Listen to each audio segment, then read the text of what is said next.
Hermanos, hermanas, nuestra iglesia Unity les da la bienvenida una vez más a nuestro estudio de miércoles, estudio de media semana. Hermanos, la verdad no importa qué día usted esté viendo esta transmisión, le queremos decir que le amamos, que le extrañamos muchísimo, que es una alegría para nosotros estar aquí con ustedes, llegando hasta su hogar, llegando hasta su casa, ahí donde está en este momento, disfrutando de este momento de alabanza, de este momento de estudio bíblico, de tantas cosas que el Señor quiere decirnos, de tantas cosas que el Señor tiene para enseñarnos, y es una alegría, hermanos, estar con este fervor mutuo de aprender más de la palabra del Señor. Vamos a orar en este momento, vamos a pedirle a nuestro Dios dirección, y como ustedes pueden notar, estamos de regreso ya en nuestro local, en el YMCA aquí en Round Rock. Es un paso de fe enorme, hermanos, así que desde ya les pedimos que empiecen a orar para la reactivación, la reanudación de nuestros servicios regulares. Oremos, hermanos, oremos juntos, oremos al Dios que lo puede absolutamente todo, para volver pronto a vernos, volver a sentir esa alegría, ese calor de hermanos, ese calor de familia que tenemos. Oremos. Padre nuestro que estás en los cielos, gracias, Dios, por un momento más que nos regalas, Dios, de estar en tu presencia, Padre. Gracias porque nos das el privilegio de llegar, de este libre acceso ante tu presencia, Dios mío. Gracias porque nos has permitido llegar hasta el día de hoy. Gracias porque nos permites estudiar tu palabra, Dios. Danos fervor, danos sed, danos hambre para poder aprender más de tu palabra, para buscar cada momento tu presencia, Dios. Y que todo lo que hagamos en este momento, Padre Santo, sea para tu honra, tu gloria y tu alabanza. En el nombre de Cristo Jesús, nuestro Salvador. Amén.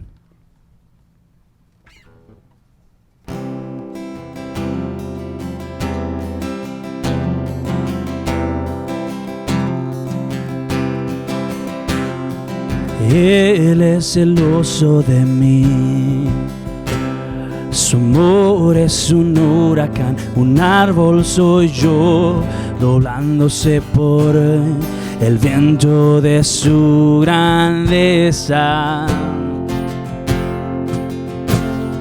Cuando de repente mis aflicciones se van eclipsadas por su presencia, y al estar aquí reconozco tu amor, cuán grande es tu afecto por mí. Oh, cuán grande es su amor. Oh, cuán grande es su amor.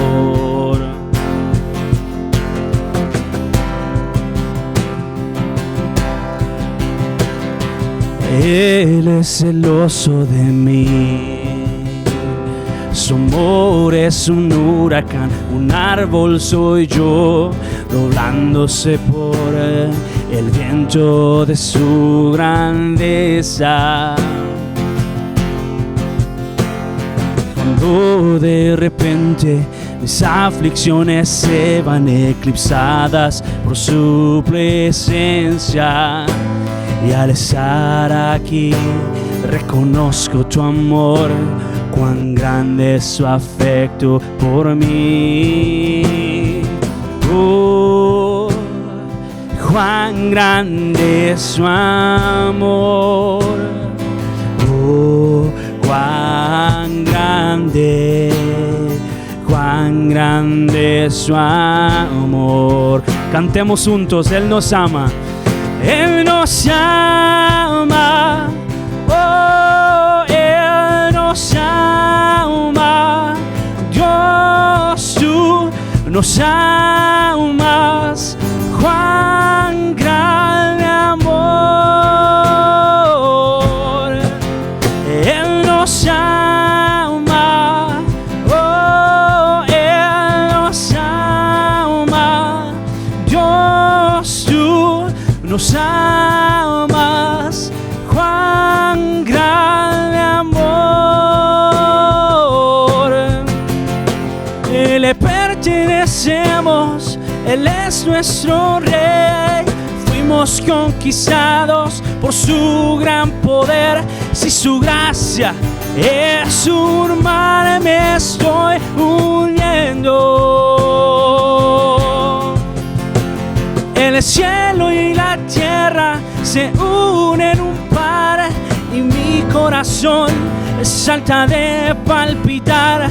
No tengo tiempo de reconsiderar cuando pienso que mi Dios nos ama.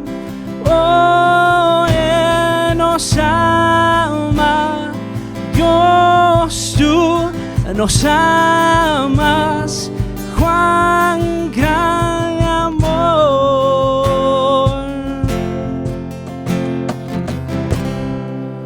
Amén. Nuestro Dios nos ama. Él está siempre ahí, constantemente, dándonos de su gracia, de su amor, de su misericordia. Hermanos, hermanas, amigos, queda con nosotros en este momento nuestro pastor para nuestro estudio en Daniel.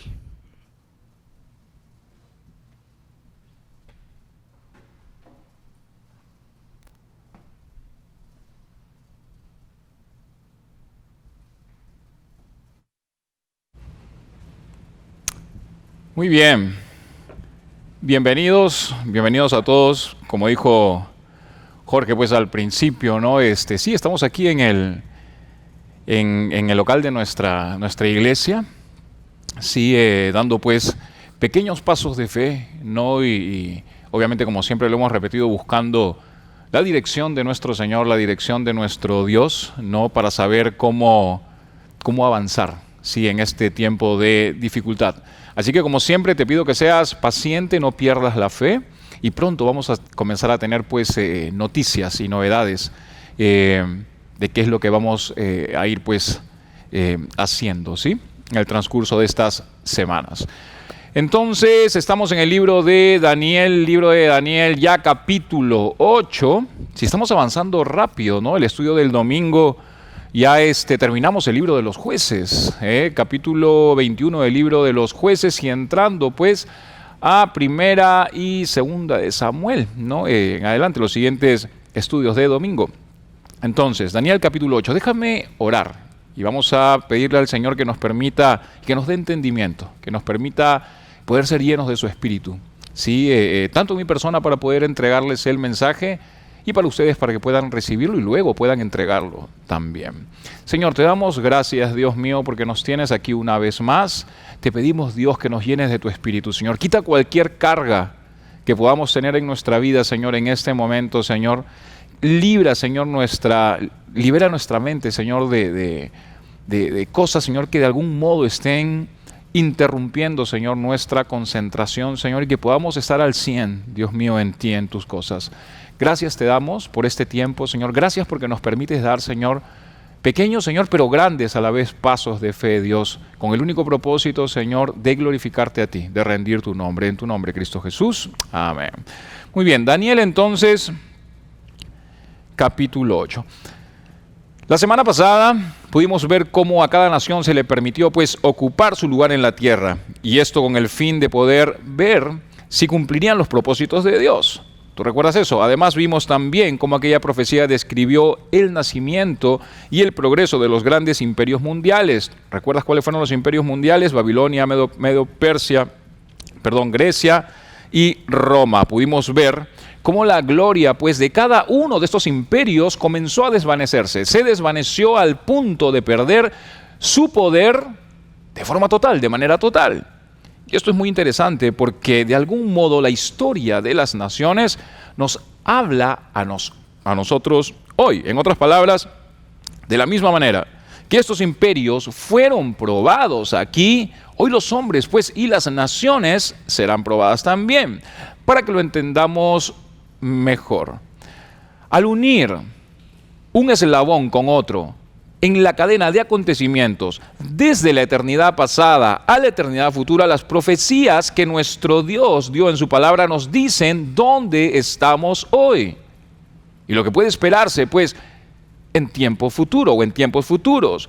Para entenderlo más claro aún, todo lo que la profecía predijo como habiendo de acontecer hasta el momento actual se lee cumplido en las páginas de la historia. Y podemos pues tener la seguridad de que todo lo que falta por cumplir se realizará en completa orden. Así que necesitamos mantenernos todos nosotros atentos. Hoy las señales están claras. Hoy hay señales bastante claras, diría yo. Señales que estamos observando. Todos nosotros somos testigos. Señales pues que nos indican que estamos en el umbral de grandes acontecimientos. Yo creo que solamente basta mirar alrededor nuestro, ¿no?, para darnos cuenta que el mundo está realmente agitado.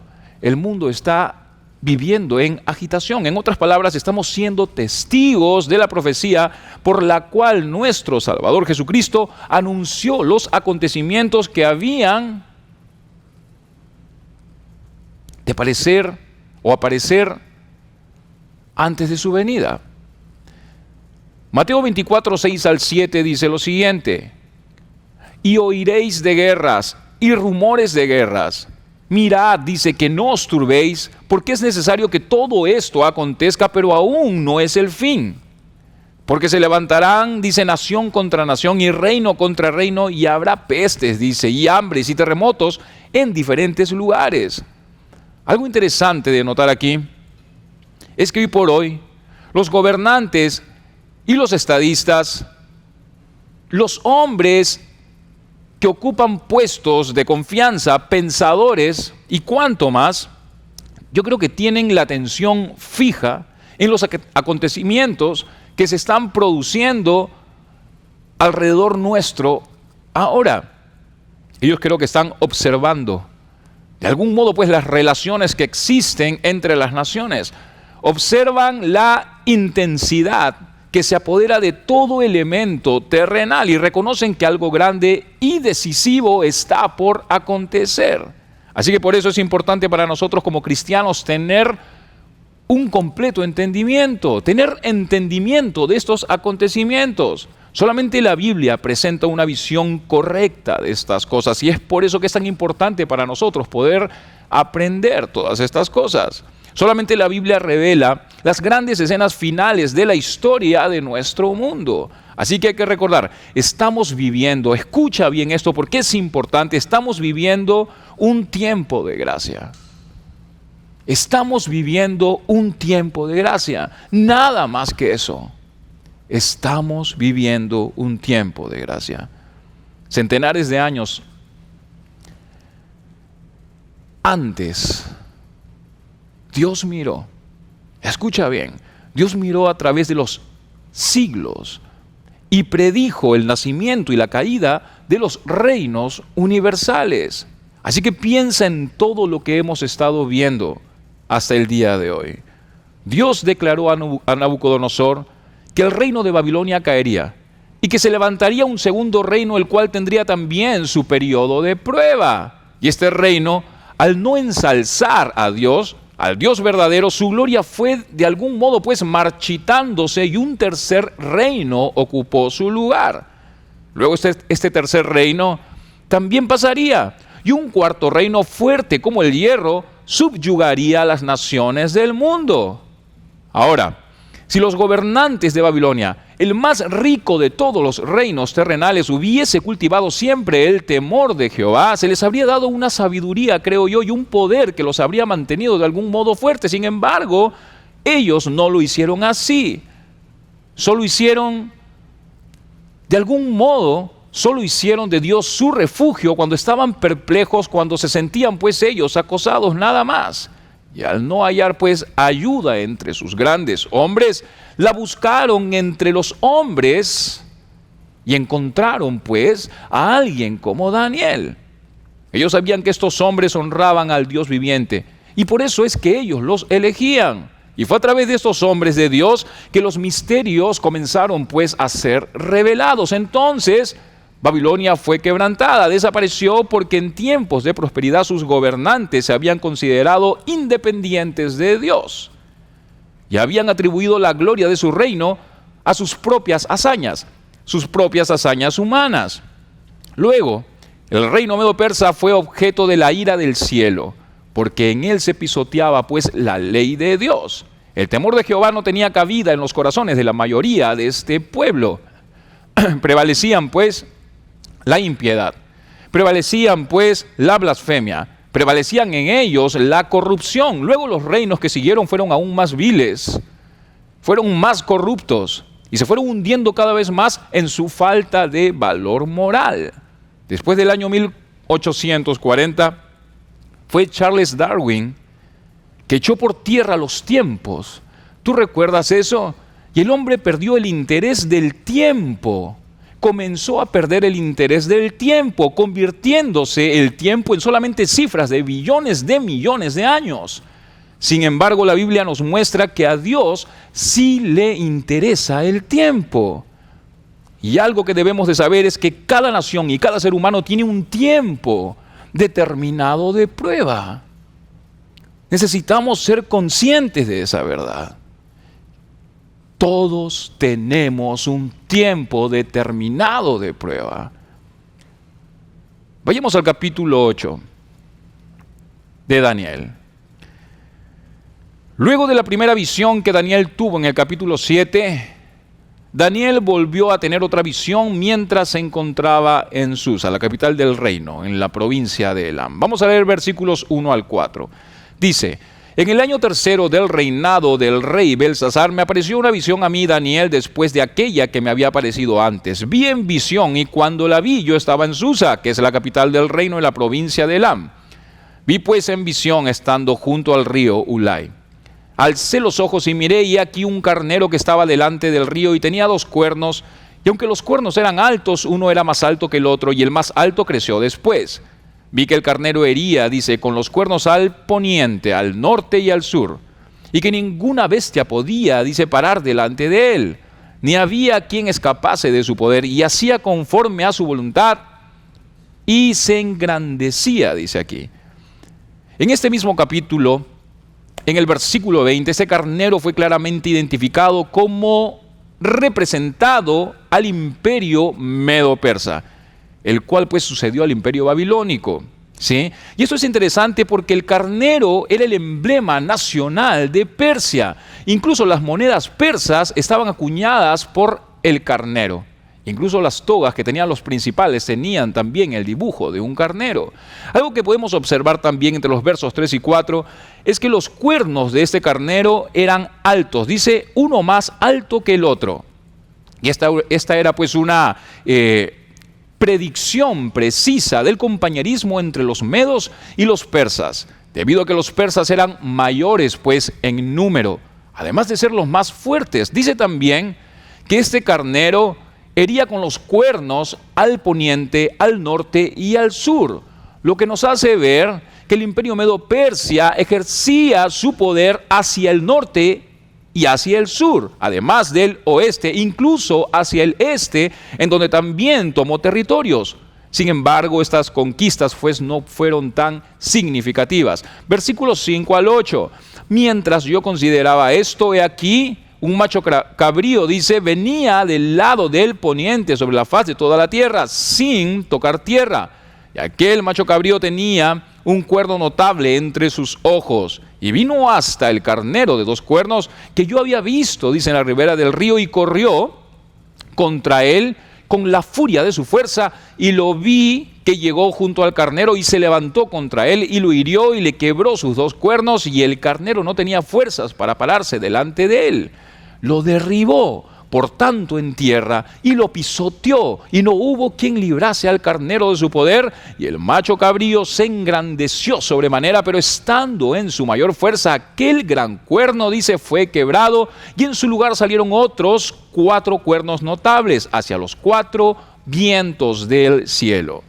En este mismo capítulo, versículos 21 y 22, este macho cabrío fue claramente identificado como Grecia, y sus cuernos son identificados con los gobernantes del imperio griego. Incluso, si indagamos un poco en la historia, nos vamos a dar cuenta que esto no era un símbolo extraño, podríamos decir, ya que la cabra era una representación común del imperio griego. E incluso, y esto para que lo tengas como referencia, 200 años antes del tiempo de Daniel, ellos eran llamados el pueblo de las cabras.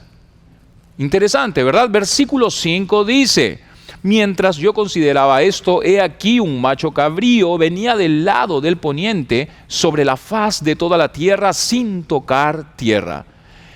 esta descripción profética del macho cabrío fue probada a ser certera en cuanto al imperio griego. En otras palabras, el imperio griego se levantó del poniente de los imperios previos, recuerda eso, además de levantarse pues con gran velocidad. He aquí por eso que dice, sin tocar tierra. ¿Me dejo entender? Además, el imperio griego tenía un gobernante notable, como se menciona aquí. Ese gobernante notable se llamaba Alejandro Magno, el cual es descrito en el verso 5, pues, como el cuerno notable. Algo más que necesitas saber también, o que necesitamos tener como referencia, fue que el imperio griego tuvo una guerra famosa con el imperio medo-persa, y es por eso que el imperio griego y el imperio medo-persa se odiaban fuertemente, grandemente, el uno al otro. Incluso una de las más grandes y feroces batallas de la historia antigua fueron peleas entre ellos, entre los griegos y los persas. Y el verso 6 lo describe así: y vino hasta el carnero de 2 cuernos que yo había visto en la ribera del río, y corrió, dice, contra él con la furia de su fuerza. Ahora, otra descripción profética del macho cabrío que fue probada ser certera en cuanto al imperio griego fue que el imperio griego conquistó, escucha bien, conquistó al imperio medo-persa. Además, el reino de un líder notable del imperio griego fue repentinamente cortado también. Y es así como lo describen los versos 7 y versículo 8 también. Dicen, y lo vi que llegó junto al carnero y se levantó contra él y lo hirió y le quebró sus 2 cuernos. Y el carnero no tenía fuerzas para pararse delante de él. Lo derribó por tanto en tierra y lo pisoteó, y no hubo quien librase al carnero de su poder. Y el macho cabrío se engrandeció sobremanera, pero estando en su mayor fuerza, aquel gran cuerno fue quebrado, y en su lugar salieron otros 4 cuernos notables hacia los 4 vientos del cielo.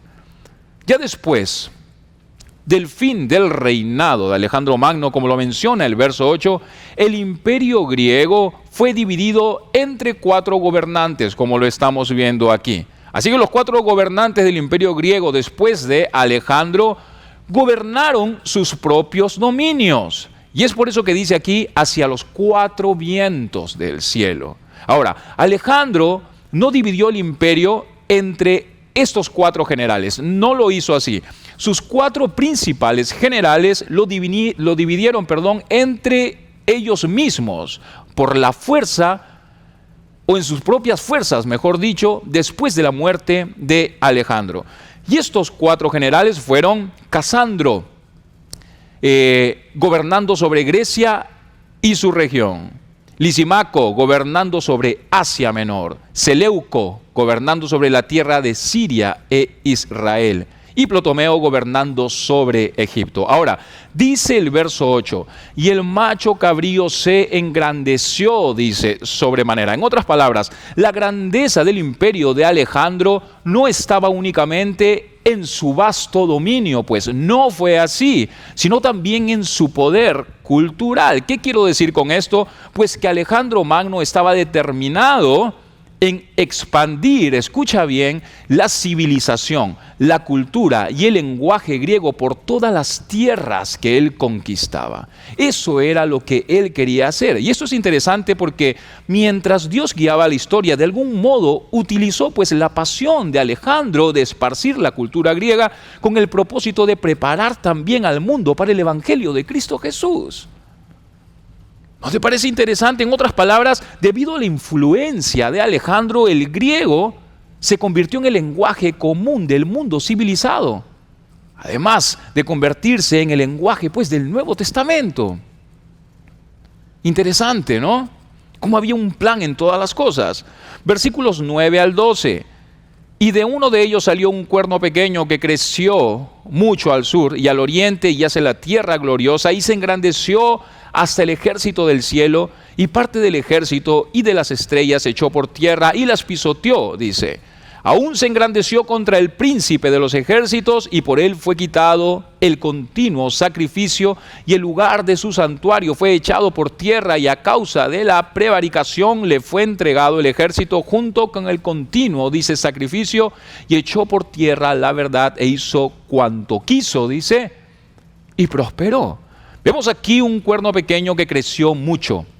Y eso fue cumplido en uno de los 4 sucesores de Alejandro Magno. Entonces, ya que el dominio de este cuerno se extendió al sur y al oriente y hacia la tierra gloriosa también, podemos identificar el cumplimiento histórico de este cuerno pequeño en quién? Antíoco Epífanes IV, quien gobernó sobre la tierra de Siria e Israel, bajo la dinastía seleucida. ¿Ok?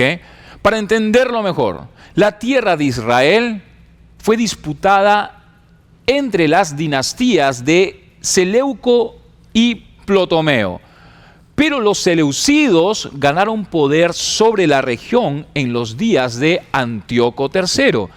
Esto en el año 198 a.C. Ahora, Antíoco IV, escucha bien, y quiero que te concentres aquí o si no te vas a perder, por eso tienes que tener un papel y un lapicero. Antíoco IV obtuvo el trono de su padre, Antíoco III, al asesinar a su hermano, el último rey Seleuco, Filopator, así se llamaba. Ahora, el hijo de este, Filopator, sería el heredero legítimo del trono, pero Antíoco IV lo mantuvo como rehén en Roma. Así que Antíoco IV, legitimó su gobierno a través, yo creo, de adulaciones y sobornos, asumiendo pues el título de Epífanes, porque lo conocemos así, ¿verdad? Como Antíoco Epífanes, que significa ilustre. Así que Antíoco IV legitimó su gobierno a través de estas adulaciones, a través de estos sobornos. Sin embargo, en aquella época, los antiguos judíos tergiversaron su nombre y en vez de decirle Epífanes, lo llamaban Epímanes, lo cual significa loco. Ahora, el verso 9 menciona aquí una tierra gloriosa. En el hebreo, el mismo término está utilizado para la tierra de Israel. Y esto lo podemos ver en Ezequiel 26, Ezequiel 25, 9, Daniel 11, 16 y los Salmos también, Salmos 42, 8. Entonces, podemos ver la tierra gloriosa como el centro del mundo.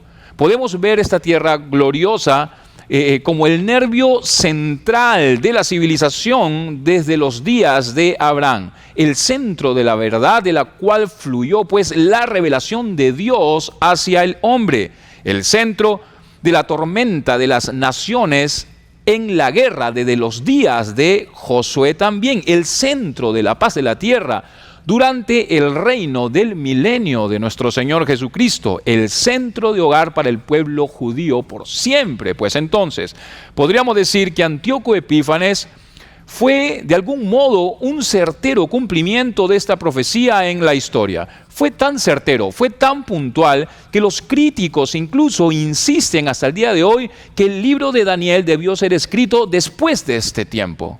¿Por qué es tan certero y tan puntual que no pueden creerlo?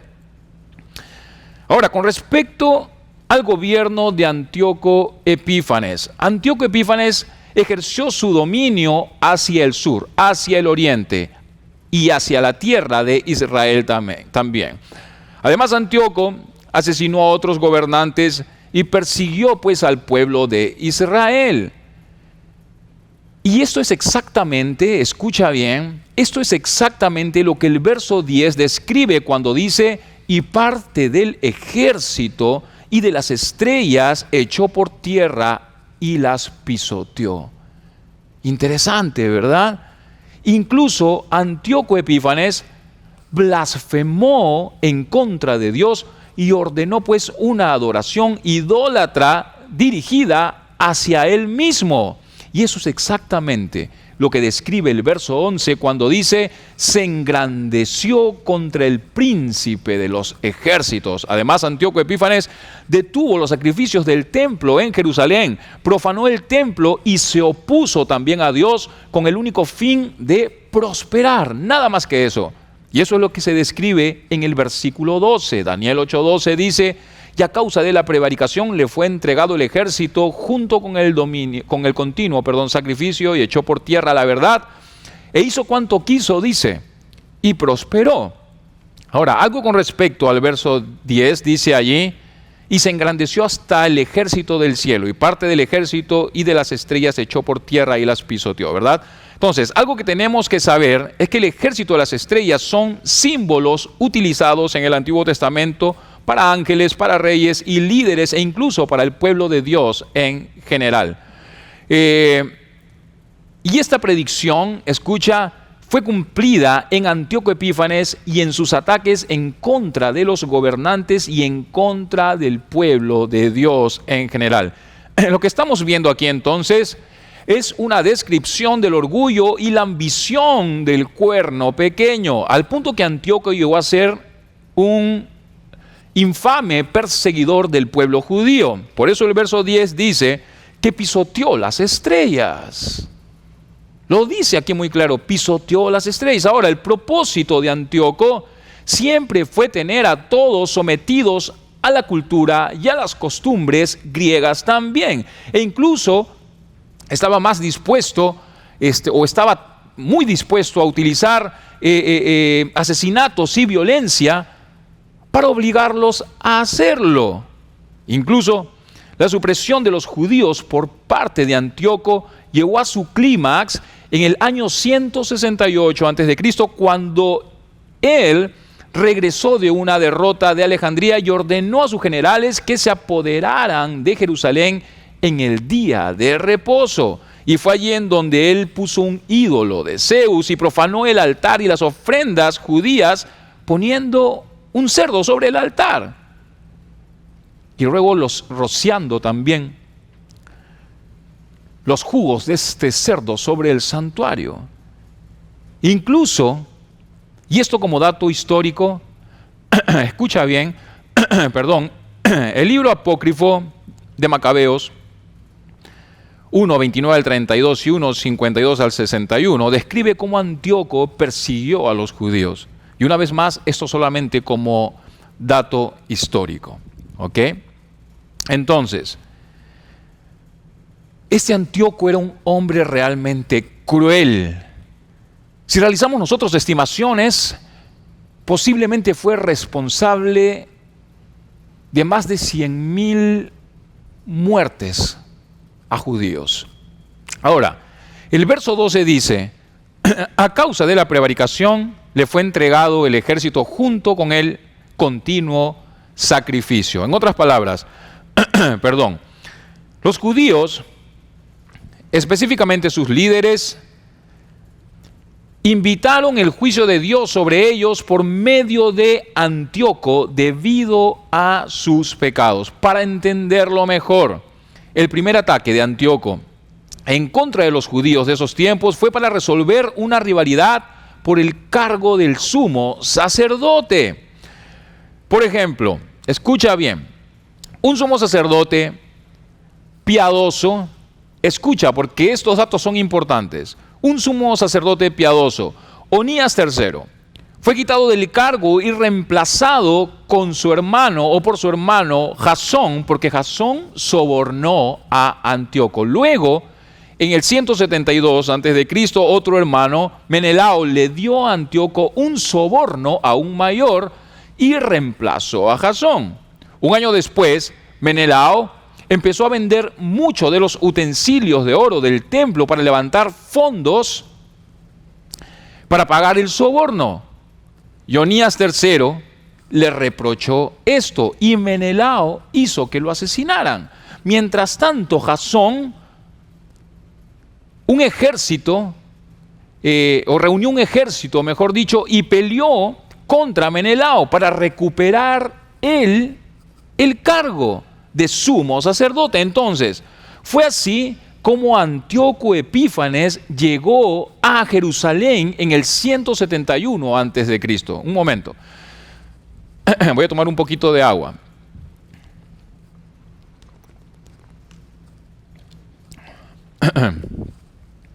Entonces, así llegó Antíoco Epífanes en el 171 antes de Cristo. De esta manera, prácticamente llegó allí para defender al hombre que le diera el soborno más alto para ser el sumo sacerdote. Así que este carácter corrupto de los sumos sacerdotes pudo haber sido, escucha bien, porque esto es importante, en parte la razón por la cual Dios puso sobre ellos este mal. Hablando pues de Antíoco, quizá fue puesto allí como castigo de la impiedad y la apostasía tan abierta y aparentemente formal que había entre todos ellos. Versículos 13 al 14, vamos a leerlo. Dice aquí: entonces oí a un santo que hablaba, y otro de los santos preguntó a aquel que hablaba: ¿hasta cuándo durará la visión del continuo sacrificio y la prevaricación asoladora, entregando el santuario y el ejército para ser pisoteados? Y él dijo: hasta 2300 tardes, dice, y mañanas, luego el santuario será purificado. Muchos piensan que este santo sin nombre es una cristofanía aquí, una aparición del Antiguo Testamento de nuestro Señor Jesucristo. Esto es posible, pero no hay suficiente información pues para estar seguros al respecto. Sin embargo, hay algo interesante aquí. No fue Daniel quien hizo la pregunta. Él escuchó a los santos hablando el uno con el otro, y uno de ellos hizo la pregunta. Ellos querían saber por cuánto el sacrificio sería suspendido y por cuánto el santuario estaría profanado. Literalmente, Daniel escuchó a un santo decir: hasta 2300 tardes y mañana. Ahora, los estudiantes de la Biblia debaten si esto significa 2300 días o 1150 días. 2300 días es casi 7 años. Ahora voy a necesitar toda tu atención, ¿sí? Toda tu atención aquí. La fecha cuando el templo fue limpiado está bien establecida como el 25 de diciembre del año 165 antes de Cristo. Entonces, si nosotros contamos hacia atrás 2300 días, llegamos al año cuando Antíoco comenzó sus persecuciones, esto en el año 171 antes de Cristo. Sin embargo, si esto significara 1150 días, se podría referir al tiempo en que el templo fue profanado. Ahora, vamos a hacer un pequeño alto aquí y vamos a tener algo en cuenta, porque esto es muy importante. Hay que tener mucho cuidado aquí. Y hay que tenerlo porque este pasaje ha sido de algún modo pues un trampolín, el trampolín favorito, diría yo, para interpretaciones proféticas elaboradas y muchas veces hasta fantásticas, podría decir.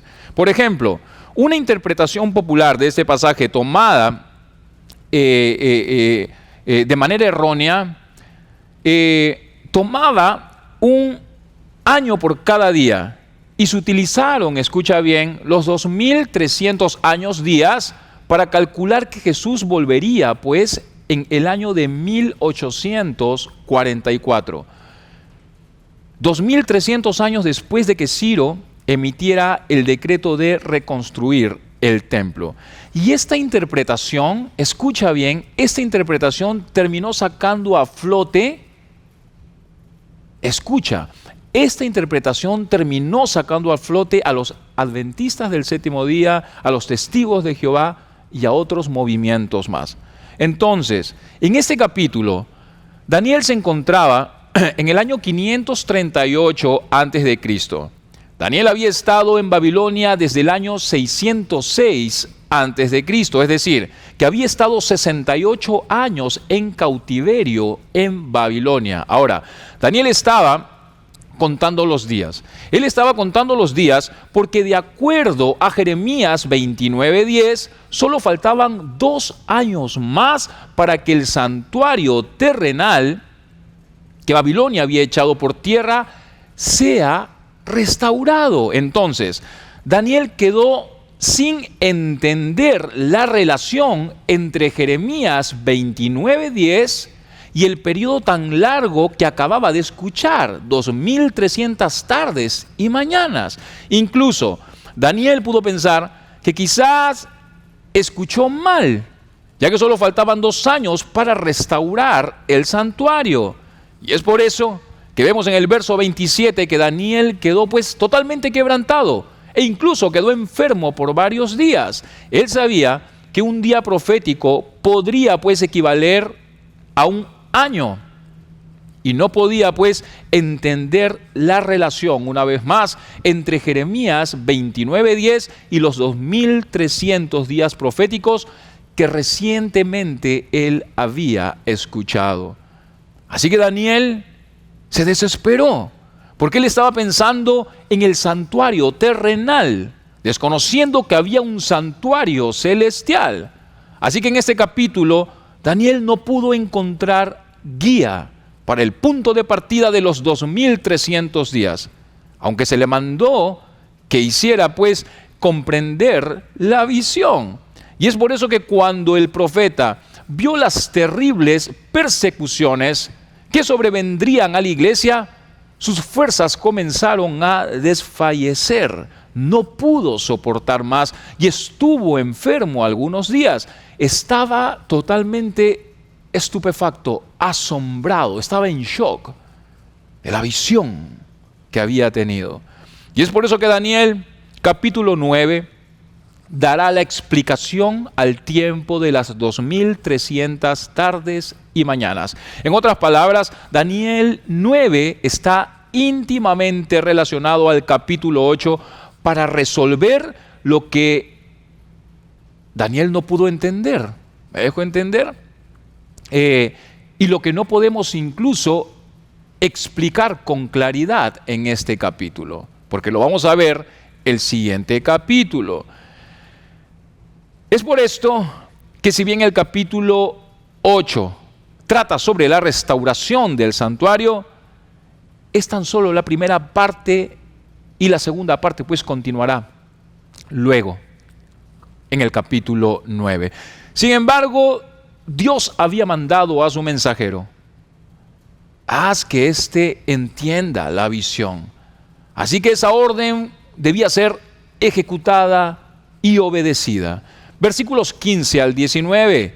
Y aconteció que mientras yo, Daniel, consideraba la visión y procuraba comprenderla, he aquí se puso delante de mí uno con apariencia de hombre, y oí una voz de hombre entre las riberas de Ulai que gritó y dijo: Gabriel, enseña a este la visión. Vino luego cerca de donde yo estaba, y con su venida me asombré y me postré sobre mi rostro, dice. Pero él me dijo: entiende, hijo de hombre, porque la visión es para el tiempo del fin.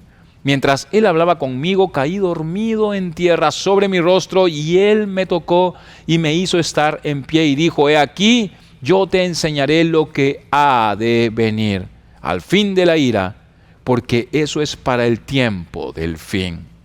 Daniel aún estaba en medio de esta visión, cuando él se vio a sí mismo en las orillas del río Persa. Él escuchó a alguien instruir a Gabriel que explicara la visión a Daniel.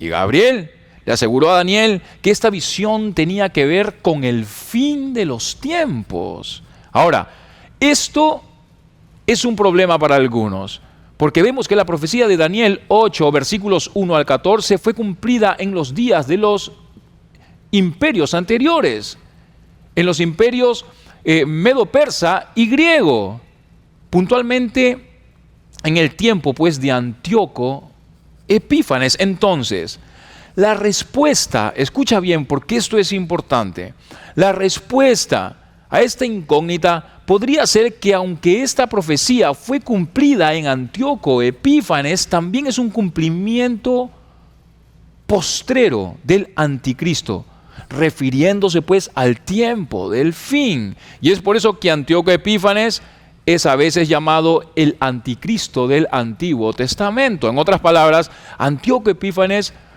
figura pues de antemano al anticristo del final de los tiempos. Para que lo entiendas mejor, de la misma manera que Antíoco Epífanes se levantó hacia el poder con fuerza e intriga, así también lo hará el anticristo. De la manera que él persiguió a los judíos, así también lo hará el anticristo. Así como él detuvo el sacrificio y profanó el templo, así también lo hará el anticristo. Así como pareció él ser de algún modo un éxito rotundo, así también lo hará el anticristo. Por lo tanto, sabiendo todo esto, podemos conocer el patrón general de lo que el anticristo va a hacer en el futuro. Me pongo a pensar en el futuro y pienso en lo que estamos pasando hoy en día. ¿Es que estamos viviendo ya el futuro? De algún modo, por así decirlo. Algunos ven esta conexión de Antíoco y el anticristo, mientras que otros no la ven. Incluso Martín Lutero escribió este capítulo en Daniel. Él escribió esto. Este capítulo en Daniel se refiere a Antíoco y el anticristo. Mientras que Juan Calvino escribió lo siguiente: por lo tanto, Lutero, complaciendo sus pensamientos con muchas libertades, refiere este pasaje a la careta del anticristo. Interesante, 2 puntos totalmente distintos. Leamos los versos 20 al 22. En cuanto al carnero que viste, que tenía 2 cuernos, estos son los reyes de Media y de Persia. El macho cabrío es el rey de Grecia, y el cuerno grande que tenía entre sus ojos, el rey primero. Y en cuanto al cuerno que fue quebrado, dice, y sucedieron 4 en su lugar. Significa que 4 reinos se levantarán de esta nación, aunque no con la fuerza de él. Y esto fue cumplido en la historia por Alejandro Magno. Además de en la historia por los 4 generales que dividieron, ya lo mencionamos, el imperio de Alejandro entre ellos. Versículos 23 al 26. Y al fin del reino de estos, cuando los transgresores lleguen al colmo, se levantará un rey altivo de rostro y entendido en enigmas, y su poder se fortalecerá, mas no con fuerza propia, y causará grandes ruinas, y prosperará, y hará, dice, arbitrariamente, y destruirá a los fuertes y al pueblo de los santos. Con su sagacidad hará prosperar el engaño en su mano, y en su corazón se engrandecerá, y sin aviso destruirá a muchos, y se levantará contra el príncipe de los príncipes, pero será quebrantado, aunque no por mano humana. La visión de las tardes y mañanas se ha referido, dice que se ha referido, es verdadera, dice aquí. Y tú guarda la visión, porque es para muchos días. La profecía entonces en este pasaje lee de igual manera la verdad de Antíoco y el anticristo. Este podría ser un ejemplo de un pasaje profético que está cerca y lejos de cumplirse. Recuerda que Antíoco Epífanes era conocido por su cruel brutalidad, y eso también será cierto del anticristo por venir. Antíoco era conocido por sus adulaciones. Antíoco era conocido por su lengua suave, y el anticristo por venir hará lo mismo. Antíoco Epífanes parecía un éxito rotundo, y el anticristo vendrá también, y parecerá ser un completo ganador hasta que Dios lo derribe de su reinado. Antíoco Epífanes no solamente destruyó a sus enemigos, sino que también persiguió ferozmente al pueblo de Dios, y el anticristo que vendrá también destruirá y perseguirá al pueblo de Dios. Así que el gobierno de Antíoco Epífanes en el pasado y el gobierno del anticristo en el futuro están marcados entre sí. Están marcados pues por el engaño. Según de Tesalonicenses 2, versículos 9 y 10 dice: inicuo, cuyo advenimiento es por obra de Satanás, con gran poder y señales, prodigios mentirosos y con todo engaño de iniquidad para los que se pierden, dice, por cuanto no recibieron el amor de la verdad para ser salvos. Incluso las monedas de Antíoco Epífanes estaban grabadas con el título Theos Epífanes, así, lo cual significa el Dios manifestado. Imagínate, qué terrible. Y de la misma manera, el anticristo que vendrá también se exaltará a sí mismo, tanto así que se sentará en el templo de Dios como si fuese el Dios, haciéndose pasar por Dios. Según de Tesalonicenses 2:4 habla al respecto. Otra similitud: Antíoco Epífanes odiaba al pueblo de Dios y peleó contra ellos debido a que odiaba a Dios. Y lo mismo será cierto con el anticristo. ¿Quién odiará pues a los judíos y a todo creyente? Porque él odia a Dios. Ahora, en el verso 26 dice que será quebrantado, aunque no por mano humana. La historia nos dice que Antíoco Epífanes murió por una enfermedad, no por mano de hombre. Así que de alguna manera o de una manera similar, ningún hombre derrotará al anticristo, sino únicamente la mano de nuestro Señor Jesucristo. Jesucristo lo derribará. Apocalipsis 19:20 habla al respecto. Ahora, Daniel debía guardar esta visión, porque en sus días la visión se refería a un periodo más distante en su cumplimiento final. Sin embargo, para nosotros ese tiempo está cerca. Ese tiempo está cerca y el libro está totalmente abierto. Lee Apocalipsis 1:3, lee Apocalipsis 22, versículo 10, versículo 27 de Daniel, capítulo 8, dice: y yo, Daniel, quedé quebrantado y estuve enfermo algunos días, y cuando convalecí atendí los negocios del rey, pero estaba, dice, espantado a causa de la visión y no la entendía. Estamos viendo aquí que Daniel no dejó que los misterios espirituales o que la debilidad física que tenía en ese momento lo mantuvieran lejos de hacer su deber. Esto nos muestra pues que nuestro interés en la profecía debiera ser de algún modo pues que nos preocupemos más en los negocios de nuestro rey, el Rey de Reyes, nuestro Dios. Así que no hagamos de algún modo pues de menos el trabajo del Señor. Necesitamos estar no solamente activados, sino o reactivarnos, mejor dicho, ¿sí? Estar allí pendientes, sirviéndole al Señor de constante en estos tiempos, fuertes en Él, parados en la roca. Con esto acabamos. Daniel no entendió la profecía, y esto no porque Dios nunca quiso que esta profecía fuese revelada. Esto no sería lógico, ya que no hay razón para que Dios revele algo al hombre que nunca podrá ser entendido, ¿verdad? La razón del por qué no la entendía era porque las visiones estaban selladas a la luz de su último cumplimiento en un distante futuro para Daniel y un posible presente para nosotros. ¿Me dejo entender? Así que vale la pena repetir que el tiempo no está distante para nosotros, a la luz de Apocalipsis 1:3. Apocalipsis 1:3 dice, y con este versículo vamos a terminar: bienaventurado el que lee y los que oyen las palabras de esta profecía y guardan las cosas en ella escritas, porque el tiempo está cerca. Vamos a orar. Señor, te damos gracias, Dios mío, por tu palabra. Jesucristo, ven pronto, Señor. Y a nosotros, Señor, manténnos aquí, Señor, listos, Dios, no solamente para velar, Señor, por nuestro bienestar espiritual, sino para ver por los demás. Señor, despierta en nosotros un corazón para compartir las buenas nuevas, Señor, sabiendo que tú estás a las puertas, Cristo Jesús. Que no tengamos ninguno de nosotros un corazón, Señor, conformista en tus cosas, Dios, sino que estemos peleando, batallando, Señor, y viendo tus negocios. Te Te quiero pedir por eso, Dios, despiértanos del sueño. En tu nombre, Cristo Jesús, y para tu gloria. Amén.